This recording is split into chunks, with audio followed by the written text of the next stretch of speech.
Voy a hablarles de formación docente y ciudadanía en un entorno digital y global, en la perspectiva de plantear las cuestiones que yo creo que son centrales hoy en el ámbito de la innovación, ¿no?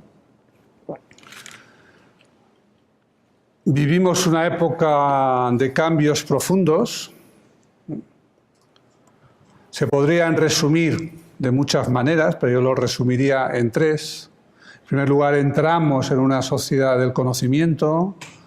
Esto no es nuevo, podríamos calificar de sociedad de conocimiento la de hoy, la de hace 20 años, la de hace 30 o 50, pero lo que caracteriza la situación actual es, digamos, el peso creciente de los sectores económicos basados en la información y el conocimiento.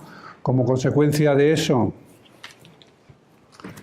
el peso creciente de los empleos vinculados al trabajo con la información dentro del conjunto del sistema productivo y, como consecuencia paradójica para la escuela, un aumento de su importancia y a la vez una disminución de la atención que merece. Nos encontramos en una situación en la que cada vez es más necesario tener una formación avanzada para incorporarse al mercado de trabajo. Cada vez son mayores las diferencias salariales entre los que tienen más y menos cualificación en cualquier país que examinemos. Cada vez son mayores las diferencias, sea en oportunidades de acceder al empleo, riesgo de caer en el desempleo o cualquier otra variable del mercado de trabajo en relación con la educación. Y sin embargo, la educación nos tiene menos contentos que nunca, más insatisfechos que nunca.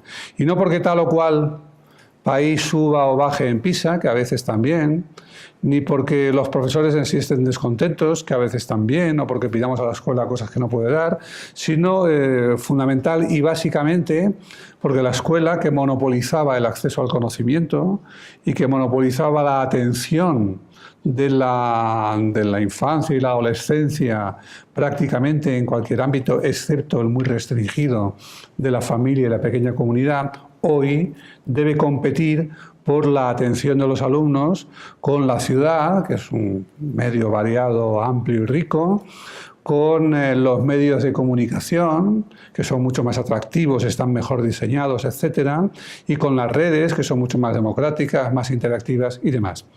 El asunto no entraña ningún descubrimiento. Herbert Simon, premio Nobel de Economía, que hace mucho tiempo estudió lo que llamaríamos economía de la información, ya dijo que en una sociedad de la información, es decir, una sociedad donde hay sobreabundancia, una avalancha, más información de la que somos capaces de procesar, esa abundancia de información produce necesariamente una escasez de aquello que la información consume.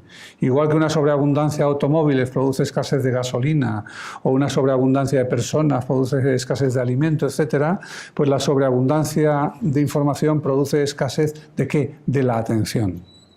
De la atención. La escuela tiene que competir por la atención de los alumnos con los medios, etcétera, etcétera, y no está necesariamente en buena situación. Simplemente cuenta con la ventaja de que la asistencia a ella es obligatoria, de hecho legalmente obligatoria durante muchos años y en términos prácticos obligada durante unos cuantos años más. De manera que la gente, los niños y los adolescentes y los jóvenes se ven obligados a permanecer en un contexto y en una institución a pesar de que no les gusta. Si miran que no les gusta, pues no les gusta. Sabemos positivamente, tenemos datos más que suficientes para decir que empieza gustándoles mucho cuando entran y va dejándoles progresivamente de gustarles hasta que la odian prácticamente. Luego suele haber un repunte cuando los que más la odian se pueden marchar y por lo tanto los que se quedan son los que menos la odiaban, incluso algunos que la gustaban, pero en general no podemos decir que la escuela seduzca a su alumnado, pero es un público cautivo que no puede abandonar la institución, a diferencia de lo que pueden hacer los lectores con la prensa, o los electores con los partidos, o los fieles con las iglesias, o los militantes con los partidos y sindicatos, etc. No hay manera de escapar de la escuela.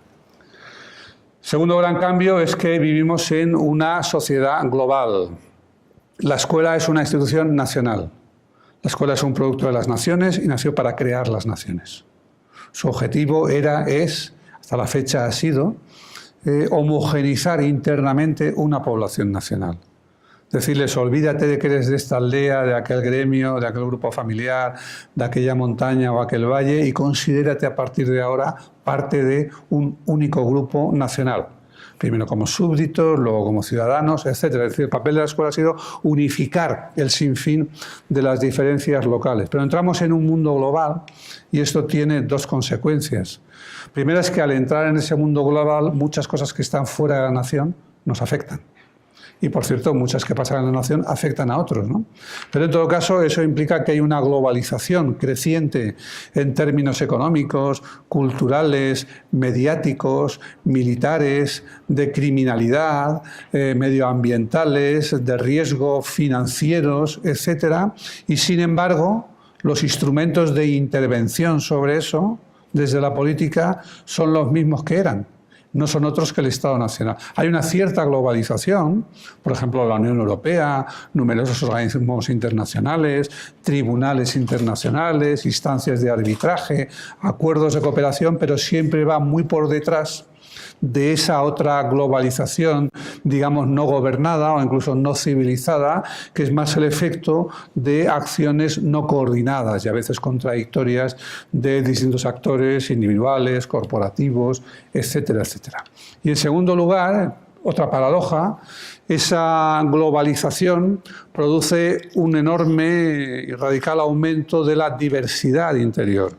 Cuando hablamos de globalización, enseguida pensamos en los aeropuertos o en los centros de las ciudades, donde uno encuentra las mismas franquicias, las mismas marcas, Benetton, Zara, yo qué sé, ¿cómo se llama? Starbucks Café, McDonald's, y dicen, mire, eso es la globalización, pero no es verdad.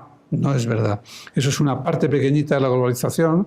Si uno sale de la plaza donde está viendo todo eso y camina por las calles de los alrededores en cualquier ciudad del mundo, empezará a ver restaurantes chinos, indios, pakistaníes, armenios, italianos, argentinos, tiendas de no sé qué, etcétera. Si uno pone la radio, no oirá, decimos también siempre, la globalización es Hollywood, sí, Hollywood, la docena de películas que ocupan la mayor parte del cartel son eso, pero a continuación la música que vemos en streaming viene de todas partes, el cine que podemos sacar por ahí o comprar en DVDs viene de todas partes, es decir, es un proceso y un fenómeno dual.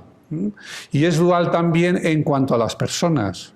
Las personas que emigraban hace 100 años o incluso hace 50 tenían más o menos que olvidar. Las personas que vinieron aquí de España o las personas que fueron a Estados Unidos de Italia o de Irlanda, cualquier otra corriente migratoria, suponía para esos emigrantes prácticamente romper los lazos con el lugar de origen y asimilarse lentamente o ser asimilados y a veces dolorosamente al lugar de destino. Hoy no es así.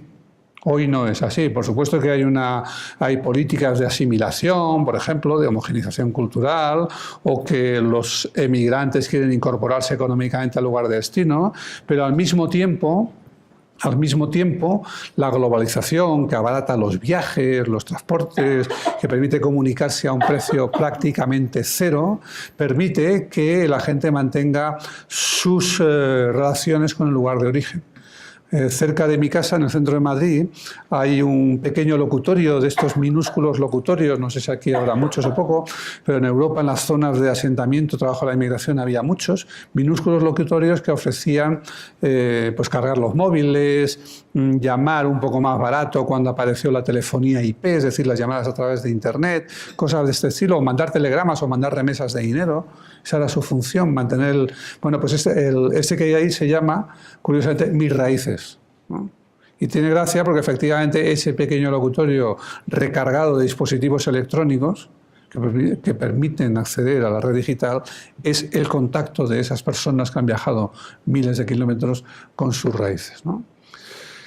Y esto, la consecuencia de esto es que las sociedades se vuelven internamente mucho más multiculturales. Esto es Colombia, no es un país de nueva inmigración, ya la hubo española y de otros lugares antes.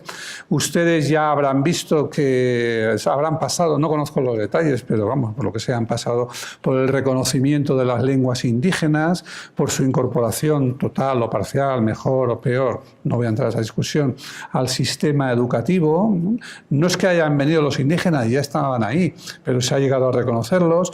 Ahora tienen una oleada inmigrante de Venezuela, como no habían tenido antes, y bueno, pues esto produce eso. Paradójicamente, esa globalización permite o provoca un mayor grado de diversificación interna. Entonces la escuela tiene una doble función. Por un lado, está obligada a enseñarnos a vivir en la comunidad global, debe pasar a enseñarnos que no tenemos que ser fieles a nuestro país y enemigos de los demás, sino que somos parte de una comunidad humana, ha de ampliar el radio de acción de su educación moral, pero al mismo tiempo no puede hacerlo en términos simplemente homogeneizadores como antes, sino que tiene que enseñar también, educar en el respeto a la diversidad, el reconocimiento del otro, la admisión de la multiculturalidad, la negociación de los términos de vida entre gente que procede de distintas culturas, etc., ¿no?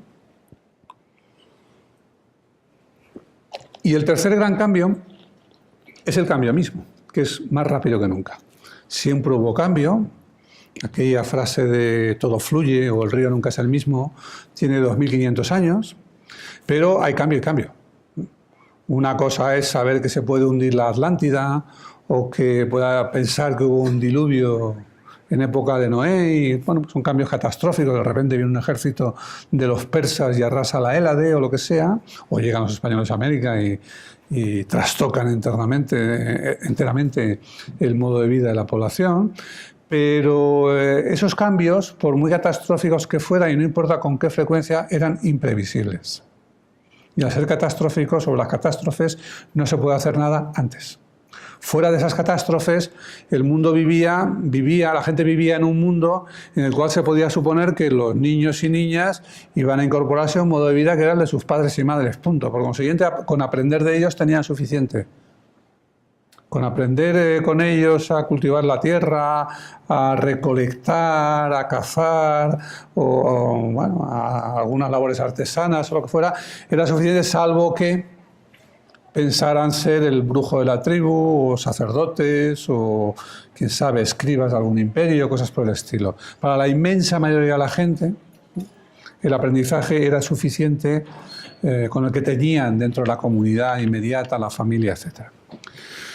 En algún momento, sin embargo, no hace falta discutir cuándo, pero en algún momento el cambio se hace más rápido.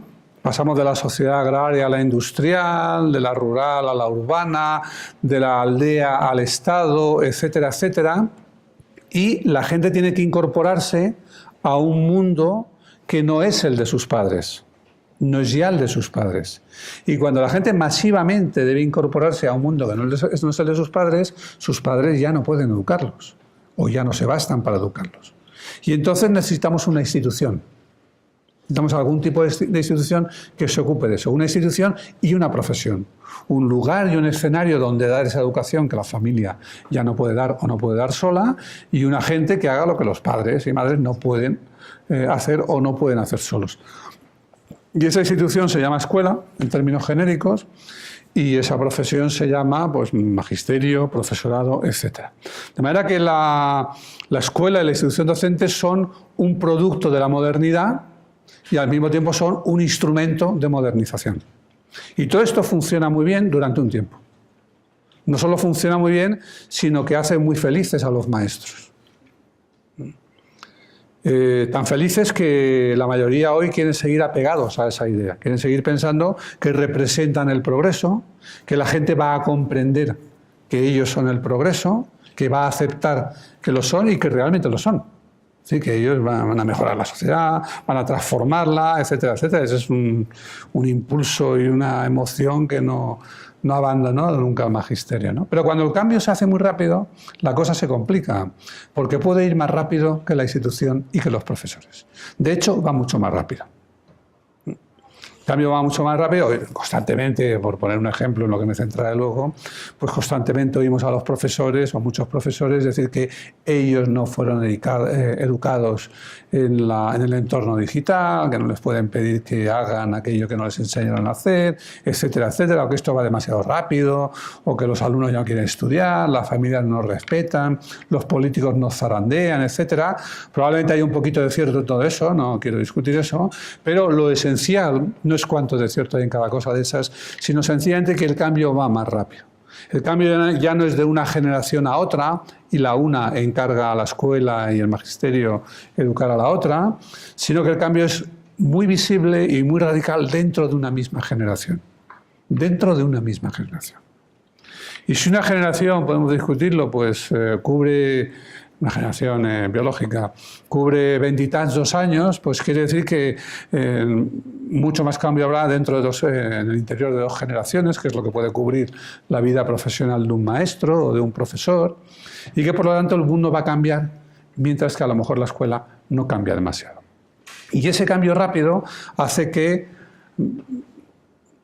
vayamos cobrando conciencia de algo que, bueno, todo el mundo ha dicho de 1000 maneras, siempre decimos, se dice muchas tonterías, ¿no? Hay una tontería que todo el mundo repite, pero que refleja una visión general. Por ejemplo, esta de 2/3 de los empleos dentro de 20 años no se enseñan todavía en la escuela, los oficios o las profesiones, según un estudio de los Estados Unidos, ¿no? Esa de la Oficina de Trabajo de los Estados Unidos.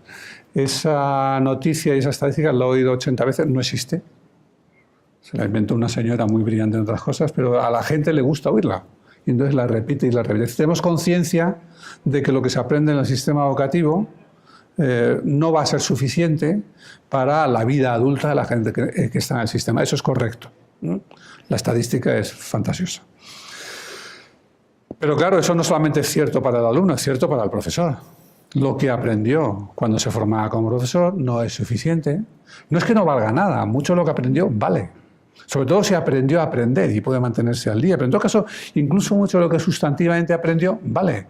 Como mucho de lo que sustantivamente aprende un alumno valdrá. Pero el problema es que no sabemos qué parte.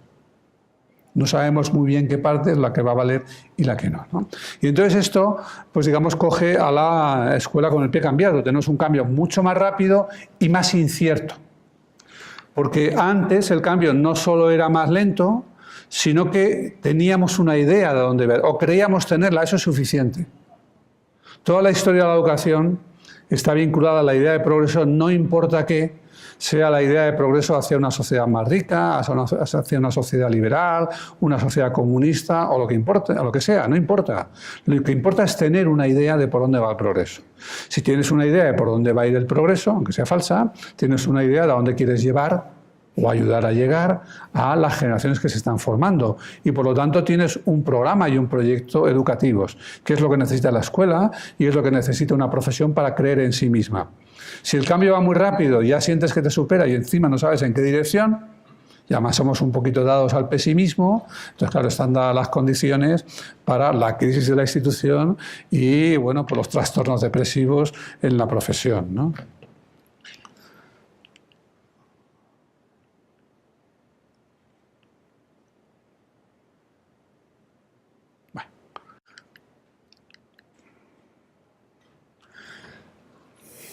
Voy a correr un poquito porque no vamos a tener, esto no va muy bien, ¿no? Así que hay que apuntar para allá para que funcione, ¿o qué? Gracias. Una parte de ese cambio, una parte fundamental en la que quiero centrarme, más que en la parte global que doy por liquidada, es el tránsito, la transición a un entorno digital. A veces se ha expresado eso en términos del paso de la galaxia Gutenberg. Galaxia Gutenberg es como Marshall McLuhan, un teórico de los medios de comunicación de los años 60, denominó el mundo de la imprenta. Él dijo, hemos pasado de la galaxia Gutenberg a la aldea global. Decía él, o al aula sin muros.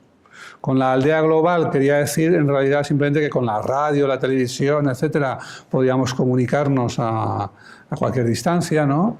Y fíjense, con lo del aula sin muros, él imaginaba que los medios de comunicación eran como una inmensa aula, como una inmensa escuela que iba a educar a todo el mundo. La historia de la tecnología está llena de estas profecías, ¿no? La radio va a hacer tal, el cine va a conseguir cual, la televisión nos permitirá no sé cuántos, etcétera, etcétera. Manuel Castells, un sociólogo que ha estudiado muy a fondo la sociedad de la información, contrapone a la galaxia Gutenberg, inventor de la imprenta, lo que él llama la galaxia Internet. Dice, estamos pasando de la galaxia Gutenberg, del mundo de la imprenta, a la galaxia Internet, ¿no? Eso tiene muchas ramificaciones y muchas facetas, pero hay una que me interesa especialmente, que es cómo afecta eso a la educación. ¿Cómo afecta eso a la educación? ¿No? Me interesa sobre todo señalar dos cosas. Una es que el mundo de la educación, sobre todo el mundo profesional de los docentes, es muy dado a hablar de la tecnología digital, da igual que le llame tecnología digital, TIC, normalmente le llaman TICs, ¿no? Más Harlem TIC, las TIC, o nuevas tecnologías, pero ya no son tan nuevas, ni mucho menos, ¿no? O la llaman tecnología a secas, como si el libro no fuera una tecnología, ¿no? Y con eso de la tecnología sucede lo mismo en todas partes, ¿no? Uno llama tecnología al ordenador, pero no llama tecnología al frigorífico, a pesar de que lo es, ¿no? Pero bueno, lleva ahí tanto tiempo que estamos acostumbrados, ¿no? Bueno, una expresión muy común es la de decir, las TIC, sin S, son herramientas. Son herramientas y uno debe verlas y, bueno, si encajan en el proyecto que tienes, en la metodología que tienes o en cómo quieres organizar tu clase, las usas. Y si no, pues no. Claro, así dicho, no suena mal, porque claro, yo estoy obligado a gamificar en mi clase o a utilizar la realidad virtual o a utilizar las herramientas de Google. Pues no, ninguna de ellas. Tengo que decidir si utilizo esto, aquello, de qué manera, cuándo, con qué alumnos, si primaria no es lo mismo que secundaria, ni técnica lo mismo que académica. Todo esto una a una o en grupos o como ustedes quieran son herramientas sobre las que se debe decidir una por una, ¿no? Pero yo cuando se hacen estas grandes críticas o no sé, grandes máximas de sabiduría para el entorno tecnológico, siempre sugiero aplicarla, pensar cómo sería el equivalente para el mundo en el que vive la escuela. Es decir, para el mundo de la imprenta, el libro, la escritura, etc. Imagínense que alguien en el siglo XVI, siglo XV, cuando llega la imprenta, o en el XVI, o en el XVII, o en el XVIII, en el XIX, hubiera dicho, bueno, es que los libros son herramientas. Entonces, si me valen los uso y si no, no. Entonces, la respuesta, claro, sería, eso que usted dice es válido para este o aquel libro, pero no es válido para el libro, ni para el cuaderno, ni para la lectoescritura, en general. Discutiremos qué libro utilizar, cómo, de qué manera. De hecho, no vamos a tener a los niños 5 horas al día, 5 días a la semana leyendo un libro, ni cualquier libro, pero no vamos a tener una escuela sin libros. Entonces, eso es lo primero que creo que hay que entender. El entorno digital es un entorno, es un ecosistema. No solo es un ecosistema, sino como lo fue la imprenta, sino que es un ecosistema muchísimo más intenso que lo fue la. ¿Por qué decimos que la imprenta es un ecosistema? No es porque vivamos rodeados de imprentas. Decimos que es un ecosistema porque cuando se pasa del campo a la ciudad hay que poner nombres a las calles para saber dónde se están. Cuando se pasa de la aldea al Estado Nacional hay que tener una prensa en la que se pueda escribir y se pueda leer para que la gente pueda, bueno, primero saber cuáles son las leyes, o en el mejor de los casos votar, elegir su gobierno, etc. Cuando se pasa de la agricultura a la industria, ya no puede uno preguntar a papá cómo se hacía eso. Hay que ver unas instrucciones, hacer un cálculo para una pieza, lo que sea, depende del tipo de trabajo, ¿no? Y por supuesto, cuando se pasa del mundo de los bailes de aldea al ocio moderno, pues hay que ser capaz de codificar ciertas cosas, ¿no? Entonces, eso es lo que hace de la imprenta, vamos a llamarlo imprenta, lectoescritura imprenta, Gutenberg o como quieran, eso es lo que hace un ecosistema. Es la manera en que en general nos comunicamos con los demás de cerca y de lejos, antes y después, ocasionalmente o planificadamente, para trabajar, para divertirnos, para ir a la iglesia, para lo que sea, utilizamos todo eso. Y eso es lo que hace de la tecnología digital un ecosistema, el que está ya en todas partes. El que ya los taxistas no tienen una guía así de gorda con las calles de la ciudad, sino que abren Google Maps o Waze o lo que sea, y esto les guía. El que la mayor parte del material que ustedes utilizan pues está en formato digital. Y si ustedes son todavía los que les gustan los libros y se compran un libro de texto, pues sepan en todo caso que la impresión se ha hecho por vía digital. El que en política pues ya se empieza a votar de modo digital.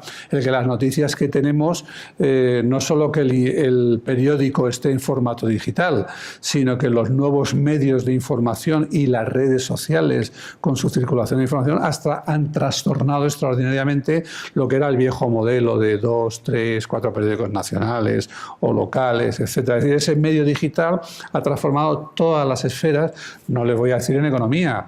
En economía, hoy en día, el mayor problema, desde luego en los países ricos, pero en alguna medida en todos, es que la digitalización se está comiendo a pasos acelerados todo lo que eran las tareas que eran parte de los empleos de clase media. Los empleos de clase media antes eran pues la banca, los seguros, las agencias de viaje, la administración pública y privada en general, ¿no? Y créanme, los profesores están temblando. Los profesores están temblando. No hace mucho en el Silicon Valley, en una de las universidades de Silicon Valley, San José, unos profesores de ciencia política escribieron una carta a Michael Sandel, que es un filósofo político muy conocido, que tiene un curso MOOC de estos que ven millones de personas, y dice, por favor no ponga usted el curso ahí en Internet porque va a liquidar miles de puestos de trabajo, ¿no? O sea, ellos mismos, lo digo porque están en el Silicon Valley y están en pánico, ¿no? No quieran imaginar qué pensarán los profesores, pues no sé, de esta universidad o de la Complutense a veces, ¿no? Que es de la que yo vengo. Y efectivamente no se suele decir mucho, pero hay cierto pánico con qué va a traer la digitalización. Si vamos a estar proyectando conferencias de profesores ilustres y luego corrigiendo los ejercicios de los alumnos o aclarándoles alguna cosita, etc., ¿no?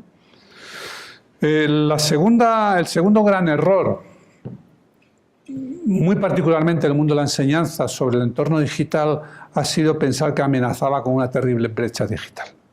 Este error es muy querido en el mundo de la enseñanza, porque bueno, en el mundo de la enseñanza, pues primero nos gusta mucho la igualdad, nos creemos artífices de la igualdad, creemos que escolarizando a la gente un mismo número de años, siguiendo unos mismos programas y tal, generamos mucha igualdad. Esto es muy discutible, pero no lo voy a discutir aquí. Pero mucha gente dijo, vaya hombre, ahora ya hemos conseguido escolarizar, depende de dónde lo digas, ¿no? Si lo dices en Suecia o en Finlandia, bueno, pues ya hemos conseguido escolarizar a todo el mundo hasta los 18. Y si lo dices en otro sitio, pues será hasta los 12, pero es mucho, ¿no?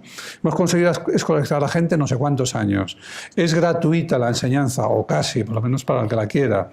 Los libros de texto o son gratis, o son muy baratos, o son baratos para uno y gratis para los que no pueden pagarlo. Es decir, hemos conseguido cierto nivel de igualdad en el acceso a la enseñanza y ahora vienen a decirnos que compremos unos aparatos que valen $1.000, $2.000 o 3.000, porque la idea de la brecha digital es de los 90. Entonces, en los años 90, yo mi primer ordenador lo compré en el 80 y algo y costaba, yo qué sé, bueno, en pesetas una barbaridad, casi $500.000, ¿no? En euros menos. ¿Qué ha pasado desde entonces? ¿Qué ha pasado desde entonces? Que eso es verdad cuando nace cualquier tecnología. Sea el automóvil, el ordenador, la radio, no importa qué, cualquier tecnología nueva llega inicialmente solo a los ricos, para los cuales además es un capricho. Si no tuvieran ese capricho, si pensasen lo que van a sacar realmente de ella, que no sea distinción, ni la comprarían. Pero se encaprichan, la compran, va accediendo más gente y tarde o temprano se generaliza. ¿Qué ha sucedido con las tecnologías de la información? Miren, para que se hagan una idea, la radio tardó casi 100 años, 80 por lo menos, en alcanzar lo que se considera el nivel de saturación en los países ricos. El nivel de saturación es cuando un 80 o 90% de la gente ya tiene algo. La radio tardó eso. La televisión tardó unos 50 años. La microinformática, es decir, los ordenadores de mesa, portátiles y demás, tardaron unos 30 años. Internet, el acceso regular a Internet, unos 20 años. Y el móvil, unos 10 años. No ha llegado a todo el mundo todo, ya lo sabemos. No es lo mismo tener el mejor ordenador que el de hace 5 años, tener todos los periféricos que solo algunos, tener un ordenador en la casa que 2 por cabeza, todo eso lo sabemos. Hay enormes desigualdades, pero no podemos hablar de brecha, por lo menos no de brecha en el sentido de exclusión. Hoy en día, en un país de nivel de renta medio alto, los adolescentes de 8, 10, 12, 15 años están equipados típicamente un 97, 98, 99%. Unos mejor, otros peor, pero están equipados mucho más de lo que creen sus profesores. Y yo también diría de lo que quieren creer sus profesores. De manera que la brecha, tal como primero la concebimos, la brecha digital, se ha cerrado. En un segundo momento vimos, cuando se generalizó el acceso y las encuestas sobre adolescentes nos decían que no solo acceden todos, sino que los pobres acceden más que los ricos. Digo, bueno, ¿esto qué es? ¿Qué está pasando? Que los pobres usan más la informática y están más horas conectados a la red, por ejemplo, que los ricos. Esto de ricos y pobres es una simplificación, pero entiéndame, no puedo extenderme aquí, se hace mucho más sofisticadamente y más seriamente. Pero los pobres acceden más que los ricos. ¿Qué está pasando? Pues aquí viene el segundo problema, que el problema no es el acceso, sino el uso. Los pobres acceden más que los ricos, quiere decir simplemente que una vez que todo el mundo tiene el bicho, el aparatito, pues unos pasan más tiempo colgados de él y otros menos. ¿Por qué pasan menos tiempo los ricos? Pues porque tienen más cosas que hacer, pueden montar a caballo, subir en barco, ir al teatro, etcétera, etcétera. Tienen más cosas que hacer, mientras que los otros lo buscan todo ya en ese dispositivo, como antes lo buscaban en la tele o en los billares del barrio. Pero no solo eso, sino que sus familias tienen más criterio. ¿Por qué tienen más criterio? Porque tienen más cultura. Tienen más dinero para ofrecerles otras cosas, pero también tienen más cultura y conocen mejor el mundo educativo, tienen más capital cultural y escolar. Y entonces, digamos, les ayudan mejor. Mientras que para las familias más humildes, con menos formación, etcétera, el ordenador es un misterio, ¿no? Cuando hacemos encuestas dicen, sí, nuestros hijos están ahí, pero no sabemos lo que hacen. Pero tampoco podemos decirles cómo podrían hacer otra cosa. Y esta brecha es mucho más importante. Esta brecha es mucho más importante. He dicho antes que aunque la mayor parte de los profesores piensan que la escuela produce igualdad, yo no me lo creo. Pero no puedo extenderme sobre ello. Pero bueno, podríamos decir que en alguna manera produce cierta igualdad y de otras produce desigualdad, y que esto tiene mucho que ver no tanto con cómo se equipan las escuelas, que es lo que a todo el mundo le gusta también pensar. Si mi escuela tuviera tanto dinero como aquella, entonces mis alumnos saldrían como aquellos, etcétera. No es eso, es una parte, pero no es eso. Pero también hay que decir que ¿por qué la escuela produce desigualdad? Porque la escuela premia una manera de hablar, una manera de ver el propio proyecto de vida, un tipo de interés en la cultura, etcétera, que alguna gente tiene y otra no. Es decir, la escuela, como otras muchas instituciones, premia a los que eligieron bien la familia al nacer.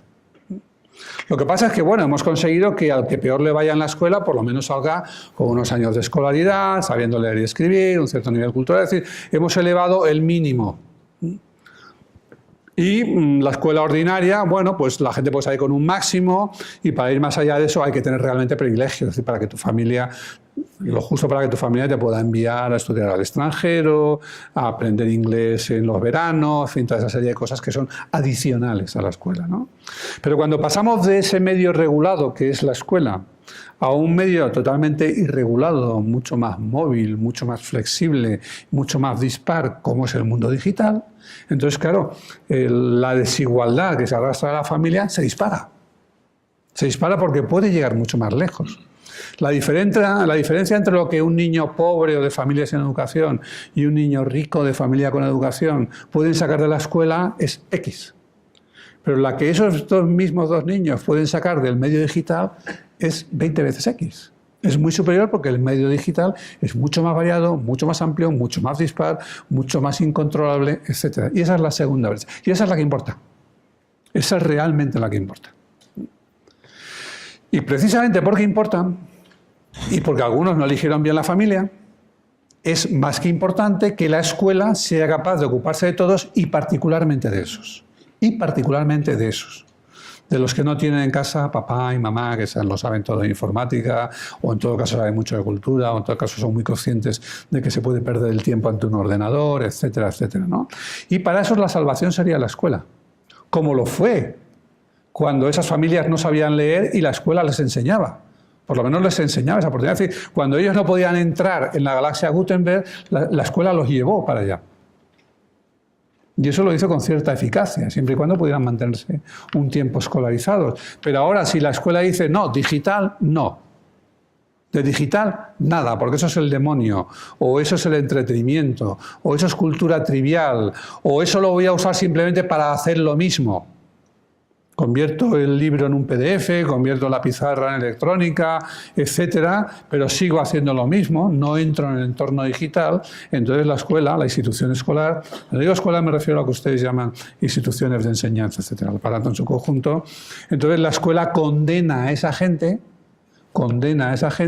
a seguir en la plena dependencia de sus recursos económicos, culturales, etcétera, familiares, comunitarios y demás. Es decir, no va a producir igualdad, sino más desigualdad. Es decir, que tenemos una primera brecha en el acceso que afortunadamente se cierra muy rápidamente, aunque persista como desigualdad, pero no es una brecha, un tener o no tener, estar o no estar. Tenemos una segunda que es en el uso, que es mucho más importante y más relevante y más peligrosa. Y tenemos una tercera que va a hacer que no arreglemos la segunda, que es la que existe entre la escuela y la sociedad, o más bien entre el profesorado y la sociedad, o entre la experiencia adigital, no digital, que los alumnos hacen en la escuela y la sociedad digital en la que ya viven, en la que ya están zarandeados por Facebook, por las noticias falsas, por los círculos burbuja, etcétera, etcétera.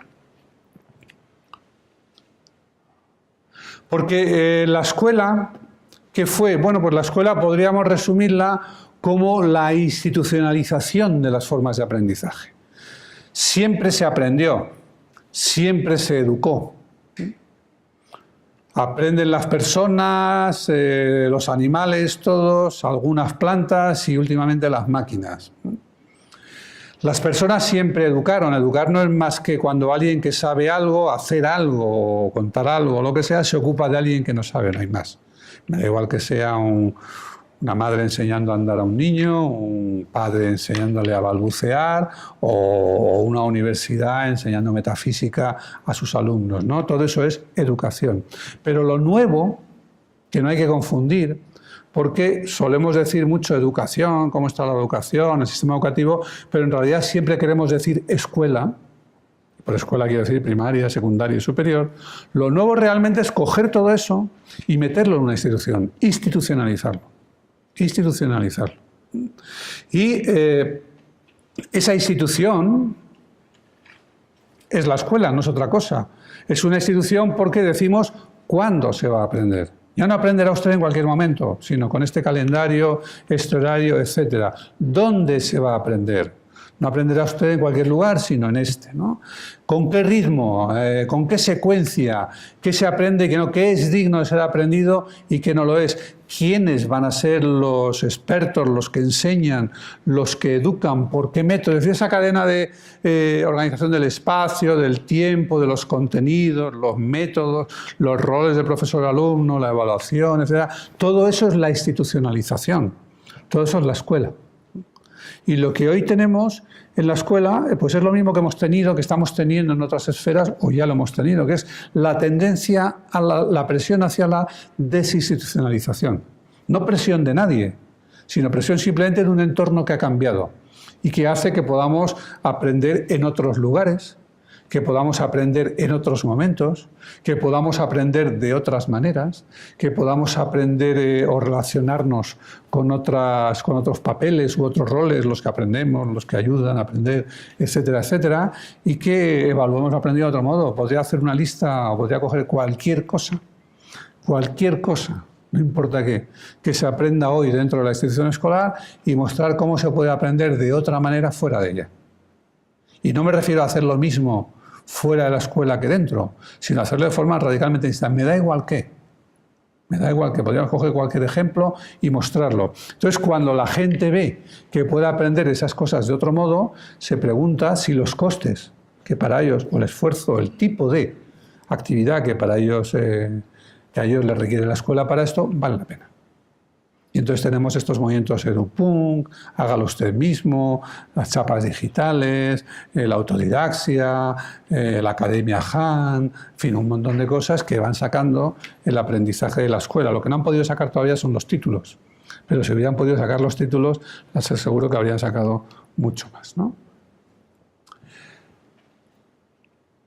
La cuestión es, cuando hablamos de escuela, ¿de qué hablamos? ¿No? Eso es una escuela, eso es un cuadro del 1662 de Van Ostade y es una escuela. Pero ustedes ven ahí, claro, si lo pensamos en términos de una escuela, vemos maestro un poco raro, un caos, ¿no? Las paredes cuelgan, bueno, para aquello parece un pizarrín, pero luego hay una olla, unos papeles, unas cosas que no sé lo que son, niños de todas las edades, en toda clase de posiciones o de actitudes, etc.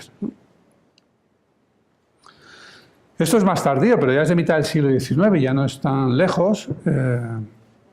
Y es otra escuela, pero miren ustedes el relajo del profesor, que está ahí comiendo fruta, los niños, algunos parece que le van a presentar algo, otros están riéndose, otros están también comiendo. No es el tipo de escuela, desde luego no la que yo conocí, no era tan simpática. Esto es otra cosa, muy distinta. Esto es estos son la escuela de los hermanos, los escolapios, y aquí ya ven ustedes algo completamente distinto. Esto es del siglo XIX. Aquí ya ven ustedes los pupitres ordenados, aquí ya ven ustedes los alumnos mirando todos hacia arriba, el profesor subido sobre la tarima.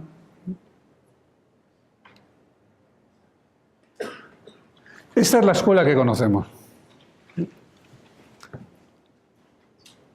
Claro, la pregunta es, ¿realmente eso es la escuela? Bueno, yo diría que no es la escuela, que es el aula. El término escuela viene de escolé, y lo que los griegos llamaban escolé, pues era un espacio y un tiempo en el que los individuos, hay que decir que eran los hombres, porque para las mujeres no tenían nada previsto, bueno, lo que tenían previsto era otra cosa, pero la escuela era un lugar donde jóvenes y hombres se formaban y desarrollaban libremente y aprendían sobre todo tres cosas. Aprendían a leer y escribir con la finalidad de escribir poesía, aprendían a tocar algún instrumento y aprendían a hacer algún deporte. Eso era la educación griega. La educación griega de los hombres libres, es decir, hombres no mujeres, libres no esclavos, atenienses no metecos, o sea, no extranjeros y a ser posible no pobres. Pero ese era el modelo de educación griega. Lo que tenemos aquí es otra cosa, lo que tenemos aquí es el aula. En España lo llamamos aula, y bien, el nombre está bien, pero es mejor el nombre que les dan a ustedes lo llaman salón de clase. En inglés se llama classroom, que quiere decir lo mismo, sala de clase, ¿no? Pero, ojo, siempre que entendamos que clase no quiere decir lección, porque esta es otra metonimia, llamamos clase, lo que yo estoy haciendo ahora más o menos, ¿no? Soltar un regalo a los alumnos. Pero clase significa, lo que el nombre dice clase. La sala de clase no es la sala donde se imparten lecciones, aunque se haga. La sala de clase es la sala donde se mete a una clase de alumnos. Hemos decidido que estos alumnos son el conjunto los que tienen que hacer esto.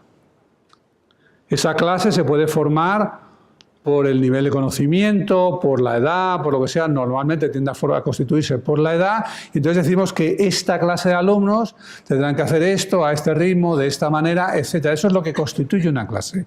Eso es lo que tenemos ahí. Lo que tenemos ahí es el tratamiento homogéneo de un grupo de alumnos, de manera que el profesor lanza un mensaje y los alumnos lo escuchan todos al mismo tiempo. O un rato después les dirá, y ahora escriban todos ustedes.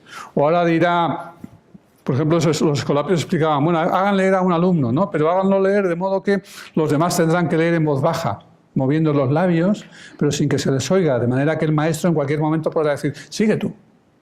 Y entonces así sabrá si estaba realmente atento, etc. Una especie de método panóptico de terror para mantener a todos, aunque no se pueda hacer leer a todos a la vez, pues entonces alguno podría tararear simplemente, pero se les puede hacer leer a todos mentalmente a la vez con la amenaza de que si les haces hacerlo en voz alta se les va a descubrir, ¿no?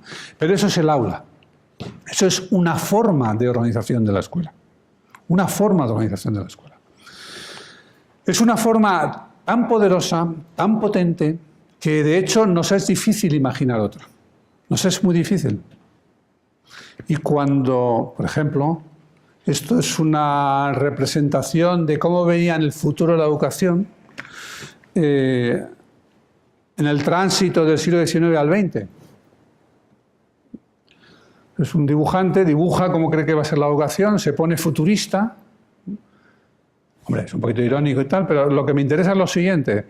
El profesor tritura los libros en una máquina, eso es una representación metafórica, el dibujante no sabe cómo representar esa manera de sintetizar el conocimiento, pero este pasa por los cables que llegan a los auriculares, no sabemos si en forma de sonido o de corriente eléctrica o de qué, pero llegan por auriculares a los alumnos, bueno, o si es que son auriculares, pues es un casco metálico. Esto es lo que todo alumno ha soñado, ¿no? Te pones el casco y ya te sabes la asignatura, ¿no?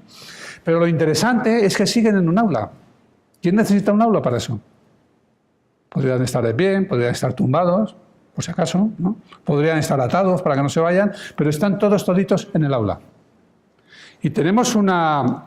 Se podría buscar, yo tengo una colección de representaciones del futuro del aula, que no he traído aquí, pero que representan esa fijación con la idea del aula. Y el aula es el problema. El aula es precisamente el problema, no la escuela en sí. La escuela fue la escolé, y la escuela, bueno, resulta difícil imaginar dónde podríamos tener a los niños y adolescentes si no van a estar todos los días con sus padres, todo el día con sus padres. O si no van a estar atendidos por una nani, no, la gente no es tan rica, una o varias. O si no disponemos todavía de un robot que se ocupe de ellos individualmente. No se rían que para los ancianos ya está casi a punto. Pero atender a un niño es mucho más difícil, ¿no? Y no lo tenemos. Y bueno, mientras así sea, el mejor sitio, podemos llamarlo escuela o no, pero es un cierto espacio amplio, con partes cubiertas y no cubiertas, con a unos adultos protegidos, ¿no? Para que estén seguros, y con unos adultos, si es posible, especializados en el cuidado de los niños y en la educación. El cuidado en el sentido fuerte y en la educación, ¿no? Y eso se llama escuela. De manera que escuela seguirá habiendo hasta que lo automaticemos o hasta que no haya niños o no sé. ¿Pero tiene que haber aula? Bueno, yo diría que no. Yo haría mío ese eslogan de los Clinton, Bill, cuando hacía campaña que es la economía estúpido, pues yo diría, es el aula estúpido. Quiero decir, el problema no es la escuela. El problema es cómo hemos organizado internamente la escuela, y eso es el aula. El aula representa esa organización porque además la representa físicamente. Entonces podemos decir que el aula representa la arquitectura de la escolaridad, pero entendiendo por arquitectura no las paredes y el suelo, que también, ni siquiera la arquitectura interior, es decir, el mobiliario, etcétera, que también, sino todo lo que hay detrás de ello, que es ese programa, esa secuenciación de los contenidos, esa actividad homogénea para todos, esas formas de evaluación, etc., ¿no? Ayer una profesora, la directora del colegio Octavio Calderón Mejía, efectivamente, una nueva escuela de aquí, nueva escuela, denominada nueva escuela, me decía, el pupitre es criminal. Y yo estoy de acuerdo, no sé utilizarlo como título próximamente, el pupitre es criminal. No por el pupitre en sí, uno puede tener un pupitre para divertirse en casa o para muchas cosas, pero la idea del alumno todo el santo día ahí clavado, sin poder moverse, etcétera, es el centro de ese modelo de enseñanza. Hoy, sin embargo, conocemos otras formas de organizar los espacios de enseñanza. Eso es, por ejemplo, no hace falta que tengan esos colorines, pero bueno, esos, por ejemplo, son espacios de un colegio en la provincia de Lleida, en España. Bueno, es un diseño un poquito vanguardista y tal, pero lo que ustedes pueden ver ahí, eso, por ejemplo, que está ahí vacío, pues sería el sitio donde se da lo más parecido a una clase, De vez en cuando se sientan ahí y les sueltan el rollo, procurando que no sea rollo. Esas mesas pueden organizarse como se desee. Ese mobiliario un poquito peculiar permite que se suelten, que se muevan, que se aíslen un poco en otros lugares, etc., ¿no?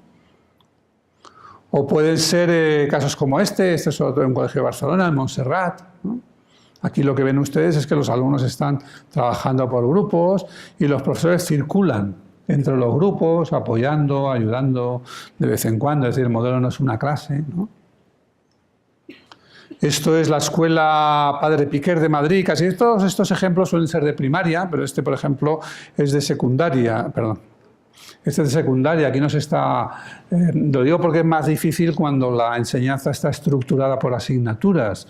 Pero aquí reagrupan esas asignaturas en áreas, las planifican como proyectos sucesivos, agrupan un par de lo que eran antes grupos más pequeños y meten en ese aula 3 profesores, más alguna en formación, etcétera, y funciona de otra manera, ¿no? Eso es lo que podríamos llamar, bueno, yo lo llamo y lo quiero llamar hiperaulas. Una hiperaula es no solamente un aula grande, que lo es, sino también un aula más abierta, con una organización del espacio, del mobiliario, etcétera, mucho más flexible, con una organización del tiempo más flexible, con tecnología. La tecnología no simplemente da una cosa brillante y pantallas que se ven mejor y tal, sino que también da la oportunidad de colaborar con gente que no está en el aula, de acceder a contenidos y recursos que no están en el aula, que están fuera en la comunidad o incluso mucho más lejos de la comunidad, da la oportunidad de seguir trabajando en equipo cuando no se está en el aula, por ejemplo, compartiendo documentos, espacios virtuales, etcétera, etcétera, o de hacerlo asíncronamente, por lo tanto, sin necesidad de depender de que los alumnos que forman parte de un grupo puedan coordinar su tiempo, etcétera, etcétera. Permite, casi obliga, de hecho, normalmente cuando los centros dividen los grupos, cuando dividen un mismo curso en distintos grupos, casi siempre lo suelen hacer, o la mayoría lo suelen hacer, dividiendo a los grupos por su nivel, ¿no? Los más listos, los que no son tan listos, los problemáticos, los que no tienen salvación, etcétera, ¿no? Bueno, cuanto más gente agrupamos en un aula, más multinivel es ese aula, ¿no? De hecho, un expediente típico en centros que abordan este tipo de reformas es agrupar aulas de un mismo nivel. Por ejemplo, dos grupos de sexto curso de primaria o segundo de secundaria en España, sería el segundo grado aquí, lo que sea, pero otros lo que hacen es juntar grupos de distinto nivel. Por ejemplo, de un curso y el siguiente. De manera que cada alumno en su curso está menos limitado sobre hasta dónde puede llegar o cuánto tiempo puede disponer para hacer algo, pero al mismo tiempo los alumnos más formados, más avanzados, ayudan a aquellos que tienen más dificultades, etcétera, etcétera, y ese sistema funciona bien, ¿no? Y al introducir tecnología y flexibilizar los espacios, pues claro, el gran grupo puede funcionar en gran grupo, en pequeños equipos, puede funcionar por parejas, pueden trabajar individualmente, los profesores pueden diversificar mucho más, ¿no? Pueden diversificar mucho más la manera en que los alumnos aprenden y entonces cambia la función del profesorado, ¿no? Hay otro tópico que me desagrada mucho del mundo educativo cuando se habla de tecnología, es uno quizá el más popular, que es la distinción entre nativos e inmigrantes. Los nativos, los alumnos serían nativos porque han nacido con la pantalla en la mano y los profesores serían inmigrantes porque han llegado tarde a eso, etc. El problema de esto es que, por un lado, es arriesgado y peligroso. Arriesgada y peligrosa esa caracterización de los alumnos como nativos, porque puede llegar a decir, bueno, ya como se aclaran solos, no necesitan ayuda, no hay que hacer nada con ellos se lo montan muy bien ahí. Y yo creo que es un fraude al mismo tiempo la caracterización del profesorado como inmigrante, que lo que quiere decir es, como yo soy inmigrante, no me pida usted que llegue a conocer o a dominar esa tecnología, ¿no? Como eso era insostenible, el mismo que inventó o esa dicotomía terminológica, que es Mark Prensky. Dijo, bueno, me he pasado con lo de nativo inmigrante, aunque me ha hecho famoso en todo el mundo. Vamos a decir que el profesor tiene que dejar de ser el sage on the stage, el sabio en la tarima, en el escenario, y debe pasar a ser el guide on the side, el guía al costado, el guía que acompaña al alumno. ¿En qué consiste el guía que acompaña al alumno? Bueno, pues Prensky lo explica más o menos así. El alumno sabe más tecnología que el profesor, dejémosle que se sumerja en ella y que busque información, trate de convertirla en conocimiento, etcétera, y luego vemos qué es lo que ha hecho y hablamos con él, etcétera. Claro, es cómodo, es como decir, bueno, bien, no se preocupe, a usted le queda la sabiduría en general, profesor, ¿no? Como imagínense ustedes que cuando los primeros alumnos de una aldea que habían ido a la escuela y habían aprendido a leer y a escribir, no sé, el anciano de la aldea o el maestro analfabeto de la aldea, que los ha habido, les hubiera dicho, bueno, tú ponte a leer y luego me cuentas a las conclusiones que has llegado, que yo, como más sabe el diablo por viejo que por diablo, te diré lo que me parece si está bien o está mal. Pues esto es lo mismo, ¿no? Cuando quisimos llevar a toda la población a la galaxia Gutenberg, tuvimos que hacerlo con un profesorado que sabía leer, sabía escribir, sabía caligrafía, sabía ortografía, incluso era creativo escribiendo una parte de decir que dominaba bien. Dominaba con fluidez y con competencia el entorno al que debía llevar a sus alumnos. Pues esto es exactamente lo mismo. Esto es exactamente lo mismo. Está claro que el profesor no tiene por qué ser un tecnólogo y está claro que haga lo que haga y por mucho que aprenda, siempre habrá alumnos que sepan más que él o ella de muchas cosas. Eso ya pasaba con todo. La única diferencia es que cuando trabajábamos con el libro podíamos decir, bueno, tú apréndete eso y solo eso. Y si el niño venía con una información que no estaba en el libro, se decía, eso no entra, o eso no es para tu edad. Y bueno, se producía una situación más o menos tensa, pero se podía controlar. Eso con ordenadores en las aulas, o tabletas, o móviles, simplemente es absolutamente imposible. Absolutamente imposible. El profesor efectivamente no puede ser ya el sage on the stage, el sabio sobre la tarima, pero eso no quiere decir que deba acompañar o pueda acompañar al alumno, al aprendiz, desde la más absoluta ignorancia sobre el medio en el que éste aprende. Los niños y los adolescentes deben salir de la escuela, por lo menos con cierto grado de capacitación digital, de alfabetización digital, alfanumerización, competencias digitales, pensamiento computacional, como ustedes quieran llamarlo, pero deben salir siendo relativamente capaces de incorporarse a otros aprendizajes, de aprender por su cuenta en ese medio, de manejar instrumentos más o menos digitales en su trabajo, de saber distinguir las noticias falsas o por lo menos sospechar de ellas, ¿no? Según por dónde vengan, de saber que un correo puede traer un virus. Tienen que saber algo. Podemos discutir cuánto. Pero lo que me parece indiscutible es que si los alumnos deben saber X o deben salir sabiendo X y la escuela debe garantizar que salgan sabiendo X, los profesores deben enseñarles sabiendo al menos X o un poco más de X. Es decir, no se puede ser profesor siendo ignorante digital. Está pasando, pero es un desastre, si no para los profesores, al menos para los alumnos, ¿no? Y cuando disponemos de todos esos medios, entonces el profesor, pasa de ser un transmisor de conocimiento a convertirse sobre todo, a actuar sobre todo como un diseñador de procesos de aprendizaje. El profesor era un transmisor porque incluso si decía, bueno, ahora me callo y os ponéis a leer, decía, os ponéis a leer un libro de texto que va a decir lo mismo que digo yo, porque en realidad yo estaba diciendo lo mismo que decía el libro de texto y poco más, ¿no? El poco más solía estar en el libro del maestro, el libro del profesor, que lo suministraba gratis el mismo editor de los libros de texto, ¿no? Es decir, que fuese con el libro, o fuese el profesor, o fuese escribiendo en la pizarra, o fuese repitiendo unos ejercicios, en realidad se trataba del mismo contenido de la transmisión. El modelo era la transmisión. Pero cuando el profesor cuenta con eso, por supuesto, pero también con una tecnología que permite acceder a cualquier tipo de conocimiento, entonces lo que tiene que hacer es pasar a organizar el alineamiento, digamos, entre esos instrumentos distintos. el libro, los apuntes, o un texto de no sé qué, un artículo de no sé cuántos, un material X que va a utilizar, los instrumentos digitales que el alumno va a emplear, la comunidad con la que va a entrar en relación, bueno, en general los objetos, digamos, los elementos de los cuales se aprende, que son muchos, ¿no? Uno aprende de las cosas, uno aprende de las tecnologías de la información y la comunicación, que siempre ha habido alguna. La palabra es una tecnología, la escritura es una tecnología y el libro es una tecnología. Uno aprende de sus pares, es decir, de sus compañeros. Uno aprende de los expertos, es decir, de su profesor. Uno aprende de la comunidad.